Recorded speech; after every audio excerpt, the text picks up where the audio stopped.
So obviously, going into 2021, the Alabama Crimson Tide is going to have huge expectations. I mean, it's really not that much of a shock. I mean, Alabama's coming off of their sixth national championship in the Nick Saban era. Nick Saban's got 7 of those bad boys. Not really that much of a shock that Alabama's going to have huge expectations.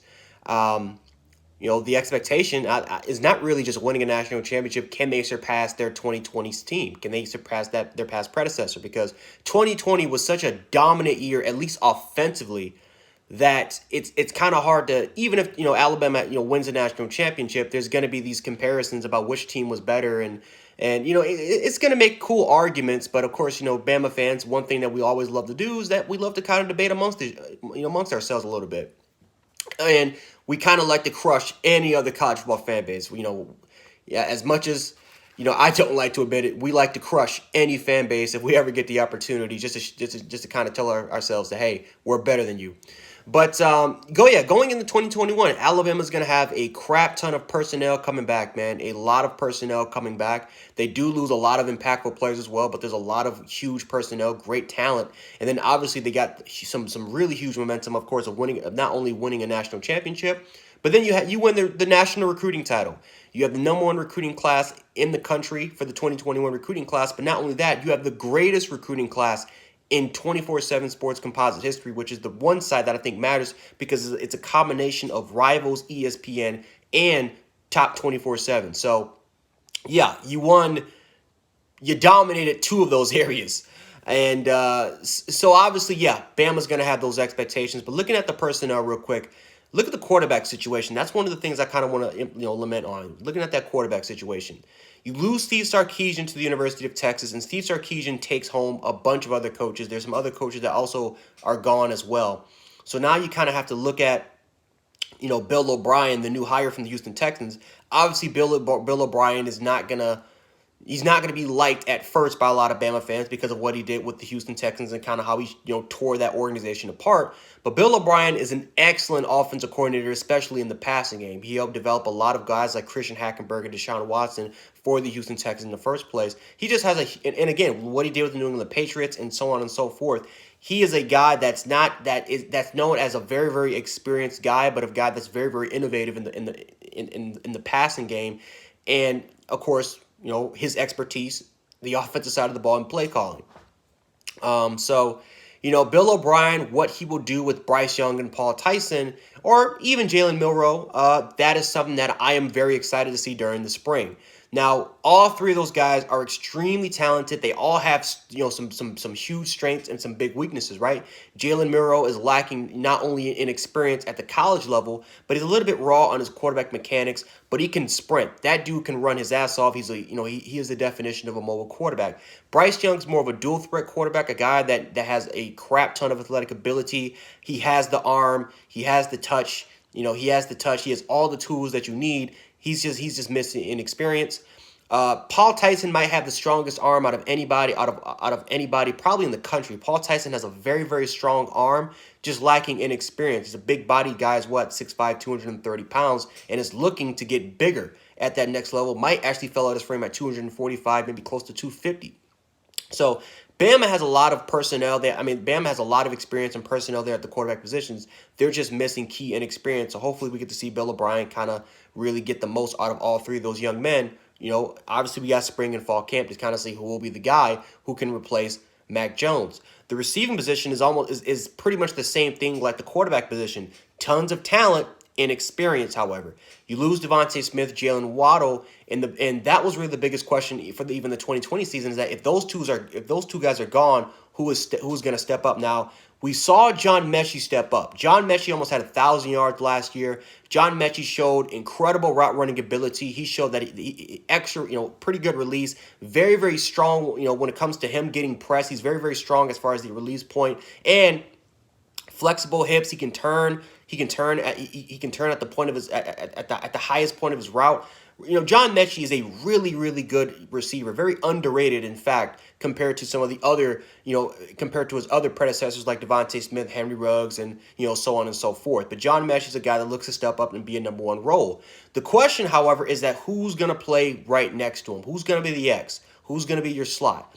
Those are going to be the biggest questions. We all know Jaleel Billingsley is most likely going to be your why, as I think Jaleel Billingsley could be the next best thing as far as a receiving talent at the tight end position.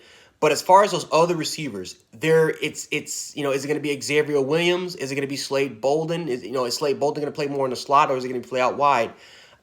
Is it going to be Thua Jones-Bell? Is it going to be Trayshawn Holden, Javon Baker? Especially Javon Baker, a guy that got a crap ton of hype going into the 2020 season. Didn't really kind of fill that out. So now you got to look towards kind of your 2021 class and say, hey, can any of those young men step up, right? Christian Leary, Ja'Cory Brooks, Ajia Hall, JoJo Earl, right? Can any of those young receivers step in automatically and really help the Alabama Crimson Tide out at the receiving position? Because again, it's been a pivotal key strength for them for over the last 3 to 4 years. Now that all those four guys, all those 4 first-round guys are now gone to the NFL, you got to step up now. These young receivers have to step up, and it'll be interesting to see the chemistry established between those 3 quarterbacks and these young receivers. Looking at the offensive line, they took a big hit there as well, losing All-Americans like Landon Dickerson, Alex Leatherwood, and then obviously you lose Deontay Brown. Those are 3 All-American guys. You do return back Emil Ekiyor. Chris Owens was more of a rotational player, a very versatile lineman, but stepped up at the center position after Landon Dickerson's injury. You have him back, and then obviously Evan Neal, who's going to probably slide all the way to left tackle. You got to figure out who's going to be playing that left guard position, and I'm sorry, not the left guard position, but you got to figure out who's going to be playing your right guard position, and you got to figure out who's going to be your right tackle, right? Is it going to be any of those young offensive linemen? Could Tommy Brown finally kind of step up and fill? Is it Amari Kite? Is it Damian George? We saw a big glimpses of Damian George step up, so maybe it could be Damian George. Maybe it's, Terrence Ferguson, true freshman Terrence Ferguson, J.C. Latham, Tommy Brockermeyer. Could any of those guys step up? Any of those true freshmen step up as well? That's something that I'm very interested of seeing. But one thing that Alabama has always been good at is the offensive line. And while getting a new offensive line coach like Doug Marrone, who specializes, he's one of the best offensive line coaches probably in any level of the game of football. I would definitely expect that Doug Marrone would definitely get out the most out of those guys. Now, are they going to be as dominant as they were last year? Hell no. But can they be a really, really good offensive line unit? I think they definitely can be. But who knows? I mean, maybe this offensive line can be, if not better, than what the offensive line was over the last 3 years. Looking at the defensive position, kind of focusing there, that is going to be the strength. I talked about this during the Alabama's 2020 season, but this was supposed to be the rebuild year for their defense. And the fact that the defense was able to they had a horrible start, but then they were able to show improvement, that is very, very huge for the Alabama Crimson Tide. This defensive unit showed improvement by a game by game basis. Now, they did struggle against Florida. That was the one thing. They struggled against Ole Miss. They struggled against Georgia in the first half.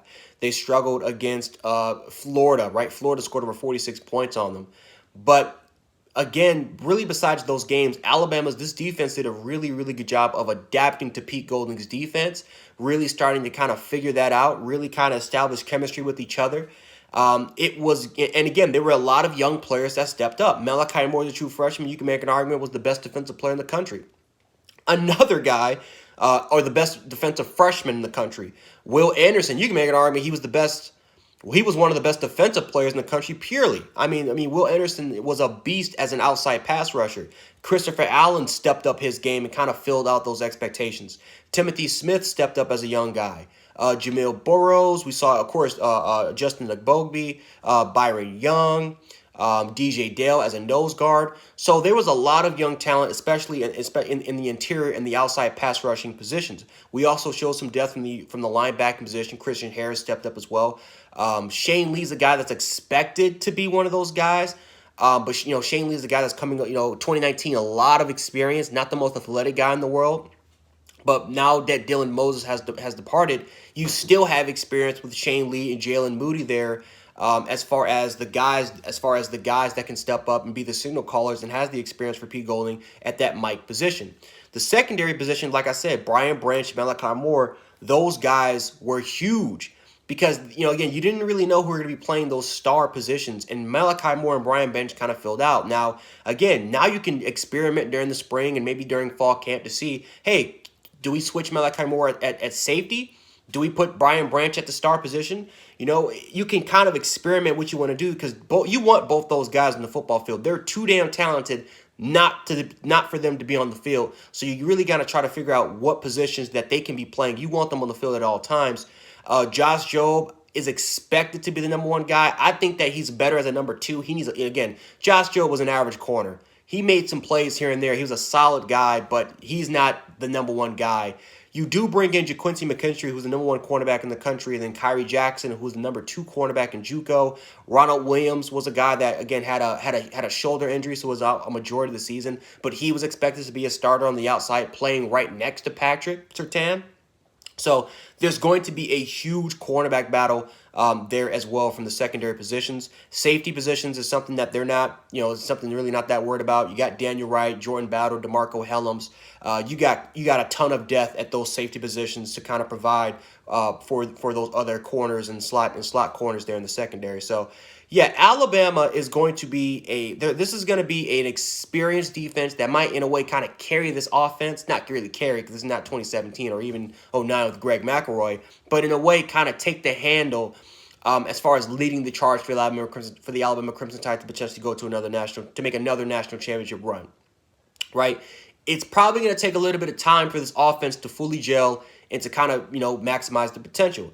It might take a Ole Miss. It might, even the Miami game, maybe even the LSU game before this offense kind of finally finds their groove, and they can really get the ball rolling. So really, I'm excited to see if this defense can be like what they were in the past. You got all the personnel there. Pete Golding's back as a third-year defensive coordinator. You got the coaching staff there with of course, with Sal Sinceri and just other coaches there at the defensive side of the ball to kind of lead the charge. We will see if the Alabama Crimson Tide can repeat as national champions, because, again, everything is there. I think everything is there. Maybe lacking a little bit of inexperience, but, we've seen this in the past with the Alabama Crimson Tide before, and it just doesn't matter. They're one of those teams that they can lose everybody and still be very, very competitive in the SEC. So we will see if Alabama will, we'll see if Alabama will kind of fall a little bit, or they'll potentially compete and repeat as national champions.